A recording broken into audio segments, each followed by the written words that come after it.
അത് ഞങ്ങളുടെ ഭാഗമായിട്ട് മാത്രമാണ്. വേറെ മറ്റേതെല്ലാം പറയേണ്ടത് സീനിയർ ഓഫീസേഴ്സ്. ഞാനത് കൊടുക്കുന്നില്ല. ഞങ്ങൾക്കത് കൊടുക്കാൻ പറയാൻ പാടില്ലാത്തതുകൊണ്ടാണ് കേട്ടോ. ഇവരുമായി ബന്ധപ്പെട്ട അന്വേഷണം തുടരും. അത് നടക്കുന്നുണ്ട്. ഞങ്ങൾക്കത് പ്രൈം ഇമ്പോർട്ടൻസ് എന്ന് പറയുന്നത് ഈ പറയുന്ന വാർത്ത വന്ന ആളാണോ എന്നുള്ളതാണ്.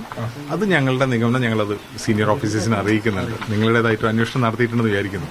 നടന്നോട്ടെ. മറ്റുള്ള ആളുകളുടെ മൊഴി ഈ പറയുന്ന ഇവിടെ ഈ വീട്ടിലുള്ള ആളുകളുടെ അല്ലാതെ മറ്റുള്ള ആളുകളുടെ മൊഴി കൂടെ രേഖപ്പെടുത്താൻ ഉദ്ദേശിക്കുന്നുണ്ടോ?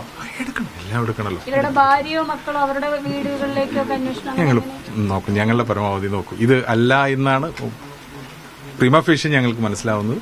അത് ബാക്കിയുള്ള അന്വേഷണം 100% ഞങ്ങൾക്ക് പ്രചരിക്കുന്ന ഫോട്ടോ പിന്നെ ഇദ്ദേഹത്തിന്റേതാണ്, കുമാരക്കുറുപ്പിന്റേതല്ല എന്നാണ് നമ്മൾ പ്രാഥമികമായിട്ട് നോക്കട്ടെ. അത് ബാക്കിയുള്ള ഇതെല്ലാം കൺഫർമേഷൻ ആവശ്യം സമയമുണ്ട്. സമയമെടുക്കും.